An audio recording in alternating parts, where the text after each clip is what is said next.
Cameroon, Bandung, Africa, Bandung, to the world, Bandung. Your Bamenda man, your Ekuna man, your Ngi man, your Bakuri man, and proudly so your anglophone brother. You're welcome on this platform. J'espère que vous allez bien, les amis. Appelez-moi désormais le Nzé, Sa Majesté Sénateur Cletus. Je suis l'homme le plus noir de la terre.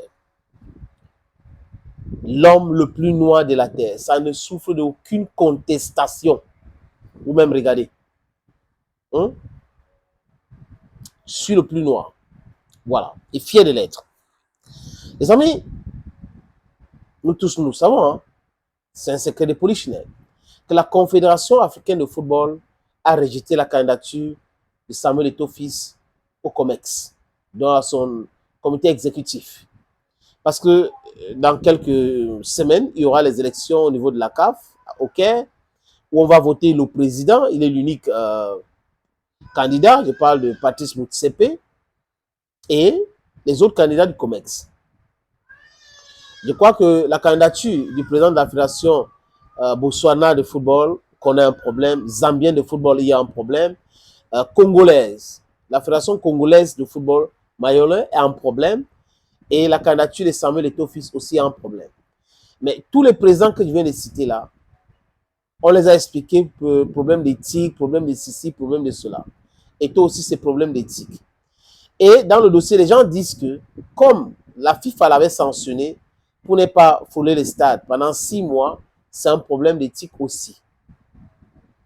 Donc, on juge qu'il a contesté la décision d'un arbitre, une dame corrompue lors de la Coupe du Monde de bien de 20 ans, qui a vraiment éliminé à elle seule l'équipe nationale du Cameroun, alors que les filles étaient bien parties pour se qualifier. Et on a vu tous les images où un but a été marqué à la régulière, la dame a annulé. Il ne fallait pas que le président conteste. Bref, il a été sanctionné. Et pour l'élection au COMEX, on dit que parce qu'on l'avait sanctionné, il ne peut pas être candidat.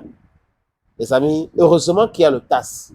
Et j'ai appris quoi? J'ai appris que depuis le 28 janvier, il n'est pas le seul. Samuel Eto'o-Fils, le président congolais, le président de la Fédération congolaise de football, le président de la Fédération Botswana de football, Zambien de football, ils ont porté l'affaire au niveau du TAS pour que le TAS juge ça urgemment.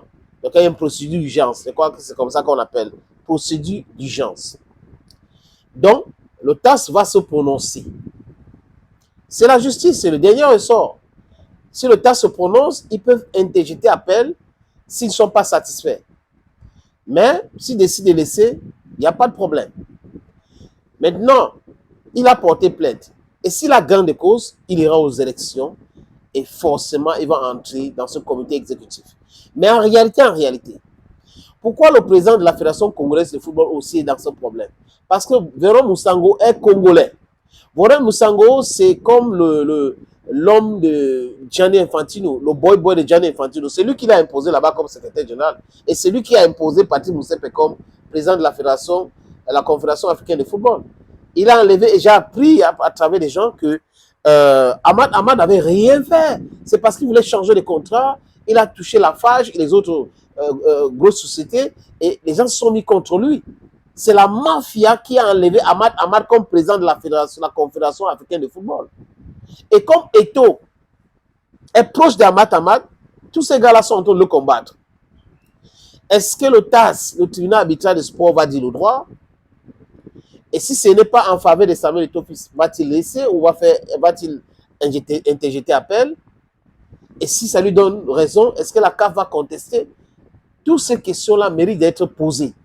Mais en réalité, les amis, quelqu'un au niveau de la Confédération africaine de football a peur de Samuel Eto'o-Fils, a peur de l'arrivée de Samuel Eto'o-Fils au comité exécutif.